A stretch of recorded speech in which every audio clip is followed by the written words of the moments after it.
ಶಿವಮೊಗ್ಗದಲ್ಲಿ ಇದೇ ಮೊದಲ ಬಾರಿಗೆ ಗಂಭೀರವಾಗಿ ಅಸ್ವಸ್ಥೆಯಾಗಿದ್ದ ಯುವತಿಯೊಬ್ಬರನ್ನ ಹೆಚ್ಚಿನ ಚಿಕಿತ್ಸೆಗಾಗಿ ವಿಮಾನದ ಮೂಲಕ ಮುಂಬೈಗೆ ಏರ್ ಲಿಫ್ಟ್ ಮಾಡಲಾಗಿದೆ.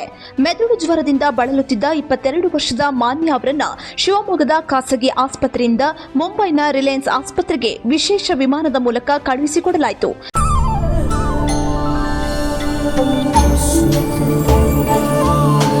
ಮೈಸೂರು ಸ್ಯಾಂಡಲ್ ಸಾಬೂನು ಪ್ರಕೃತಿಯಷ್ಟೇ ತಾಜಾ ಮತ್ತು ಪರಿಶುದ್ಧ. ಶಿವಮೊಗ್ಗದ ಗಾಂಧಿ ಬಜಾರ್ನ ತಿಮ್ಮಪ್ಪ ಕೊಪ್ಪಲು ಗ್ರಾಮದ ನಿವಾಸಿ ಹಾಗೂ ಮನೋಜ್ ಮನಿಷಾ ದಂಪತಿಯ ಪುತ್ರಿಯಾಗಿರುವ ಮಾನ್ಯ ಕಳೆದ ಕೆಲವು ದಿನಗಳಿಂದ ಡೆಂಗ್ಯೂ ಜ್ವರದಿಂದ ಬಳಲ್ತಾ ಇದ್ರು. ಇವರ ಆರೋಗ್ಯ ಸ್ಥಿತಿ ಗಂಭೀರಗೊಂಡ ಹಿನ್ನೆಲೆಯಲ್ಲಿ ವೈದ್ಯರ ಸಲಹೆಯಂತೆ ಮುಂಬೈಗೆ ರವಾನಿಸಲು ನಿರ್ಧರಿಸಲಾಯಿತು. ಯುವತಿಯನ್ನು ಖಾಸಗಿ ಆಸ್ಪತ್ರೆಯಿಂದ ವಿಮಾನ ನಿಲ್ದಾಣಕ್ಕೆ ಸಾಗಿಸಲು ಶಿವಮೊಗ್ಗ ಪೊಲೀಸರು ಝೀರೋ ಟ್ರಾಫಿಕ್ ವ್ಯವಸ್ಥೆ ಕಲ್ಪಿಸಿ ರವಾನಿಸಲಾಯಿತು.